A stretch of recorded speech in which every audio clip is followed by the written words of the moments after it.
መንፈሳዊ ከሆናችሁበት ጊዜ ጀምሮ እግዚአብሔርን ለማወቅ ጥረት ከምታደርጉበት ጊዜ ጀምሮ ዲያብሎስ መጀመሪያ ይቀጣችሁ ከነበረበት ቅጣት እጥፍ የሚቀጣን ለምንድን ነው የሚለውን ሐሳብ እንድታውቁ ፈልጋለሁ። ለምን ስንጀምር ይሄን ነገር ስለሚያነሳልን ነው ታሪኩ።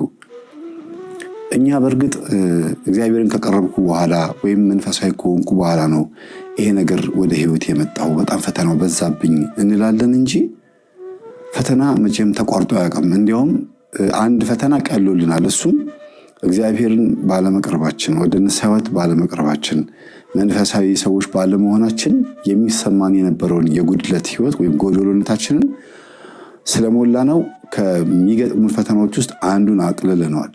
ሳይታወቀን ስላቀለልነው አልተረዳነውም እንጂ አቅልለነዋል።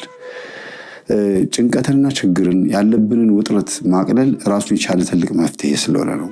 ፈውስ እንኳን ባይገኝለት ወደ መፍትሄው መጠጋት ወይም ችግርን መናገር አንድ መፍትሄ ነው። ስለዚህ አንድ ሰው ወደ እግዚአብሔር እየቀረበ ሲመጣ 3 መፍትሄዎች ያገኛል። አንደኛ በመቅረቡ ብቻ ደስተኝነት የመንፈስ እርካታ ስሜት ይሰማዋል። ሁለተኛ ነገር ደግሞ ሰይጣን ይሄን ብላ ይሄን ጠጣ እያለ ከዓለም እያመጣ ያጎርሰው የነበረውን ያበላው ያጠጣው የነበረውን የኃጢአትን የግፍን ምግብና መጠጥ ወይም ደግሞ የተለያዩ አይነት ድርጊቶቹን በሙሉ አልፈልግም ከዚህ በኋላ ብላችሁ ስትተውት ወይም ደግሞ ዲያብሎስ ወደ እግዚአብሔር ሄደዋል፣ ወደ መንፈሳዊ ሕይወት ቀርበዋል፣ ስለዚህ የራሴን ንብረት እወስዳለሁ ብሎ የራሱን ንብረት ሲያነሳ ከገንዘብ ጋር በተገናኘ ድሃ የሆንን የተንኮታኮትን ይመስልናል። ከጤንነት ጋር በተገናኘ የታመምን ይመስልናል። ለምን ሳያምን ወይም ሳንቸገር እንድንኖር ያደረገን እግዚአብሔር ስለሚመስልን ነው።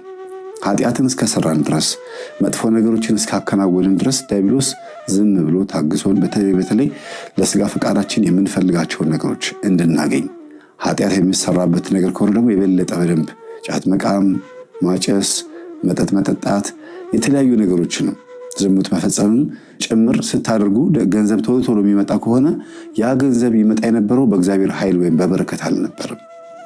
ሰይጣን ባናቱ ያመጣዋል ለኃጢአት ስራ ሲባል። እንደ ቡና ሱስ በየቀኑ ማንኛውም ሱሶቻችሁን እንድታከናውኑ ያግዝ ነበረ። ልክ መንፈሳዊ ስትሆኑ ግን ሁሉ ነገር መጥፎ እንደሆነ እየተረዳችሁ ስትተውት ገንዘቡ ግን መምጣት ያቆማል። ለምን? ለኃጢአት ሲል፣ ለዝሙት ሲል፣ ላላስፈላጊ ህይወት ሲል ያመጣው የነበረውን ገንዘብ ያለማመደን ዲያብሎስ ነበረ ማለት ነው። ሌላው እንደ ሶስተኛ ማየት የሚገባችሁ በህይወታችሁ ላይ የመንፈሳዊ ህይወት ለውጥ ስታመጡ ህግጋትን ማክበር ስለምትጀምሩ ይሄ ጥሩ አይደለም፣ ይሄ ጥሩ ነው፣ ይሄ መጥፎ ነው፣ ይሄ ቆንጆ ነው፣ ይሄ ለእግዚአብሔር ያስደስተዋል ብላችሁ መምረጥ ስለምትጀምሩ ኢሳይያስ 56 ላይ እኔን ደስ የሚያሰኘኝ ነገር ለሚመርጡ ይላል። እየመረጡ ለሚያደርጉ ሰንበቴን ለሚያከብሩ እያለ እንዴት አድርገን መኖር እንዳለብን ይናገራልና እየመረጠን ትክክለኛውን እግዚአብሔር የሚፈልገው ነገር ማድረግ ስንጀምር በስጭት ይጀምራል ዲያብሎስ። ስጋችንም ራሱ አእምሮቱ በአንድ ጊዜ ይቀርበታል እና ከልማዶቻችን ቶሎ ስንወጣ በጣም ከባድ የሆነ ስጋዊ ፍላጎቶች ውስጥ የነበርን ሰዎች ስለነበርን መንፈሳዊ ህይወቱ ከባድ ሆኖ ይታየናል እንጂ ወደ ቀላሉ ነው እየመጣን ያለ ነው። ህይወታችንን ወደሚያቀልልን ነገር ነው እየመጣን ያለ ነው። ለዛ ነው ከባድ ውስብስብ ያለ ነገር የሚመስለን እንጂ መንፈሳዊ ህይወት በጣም ደስ የሚል ህይወት ነው። የነገርኳችሁ እንዳትረሱ። ሁልጊዜ መንፈሳዊ ከሆንኩ በኋላ ነገሮች እየባሱ ባለቤቴም ተነሳብኝ ወይም ተነሳችብኝ፣ ወይ ልጆቼ እንደዚህ ሆኑ፣ ገንዘቡም እንደዚህ ተዘጋጋብኝ፣ በዛም በዚህም ተወጣጠርኩኝ፣ ያልታሰበ ነገር መጣብኝ እንላለን። ኃጢአት ውስጥ በነበርን ሰዓት አላስፈላጊ የሆኑ ግብአቶች ስለነበሩኛ ጋራ የኔ ያልሆነ ይቅር፣ ከኔ ጋር የማይሰበስብ በከንቱ ይበተናል ስለሚል ከእግዚአብሔር ጋር ሆኜ ስላልሰበሰብኩኝ እየተበተነ ያለው የኔ አይደለም ወይም የእግዚአብሔር አይደለም። ከዲያብሎስ ጋር ሆኜ ስለሰበሰብኩት በኃጢአት በግፍ ስለሰበሰብኩት ይሄድ ከፈለገ እኔ ሆን ብዬ አልበተንኩትም ብላችሁ ተስፋ አለመቁረጥ ነው አንደኛው። ሁለተኛ ነገር ደግሞ በውስጥ ያለው መንፈስ ስለተናደደ ሊያባክነኝ እየሞከረ ሊያበሳጨኝ እየሞከረ ብዙ ዓመት በኃጢአትም ሆነ በግብር ሲቀለብ የኖረ ስለሆነ እኔን ዝም ብሎ አያየኝም። ከንፈር እየመጠጠ ወይም እየተበሳጨ የሚሄድ መንፈስ አይደለም። የሆነ ነገር አጥፍቶ ጎርቶ ለመሄድ የሚፈልግ መንፈስ ነው በውስጣችን ያለው። ስለዚህ እጁን አጣጥፎ አይቀመጥም።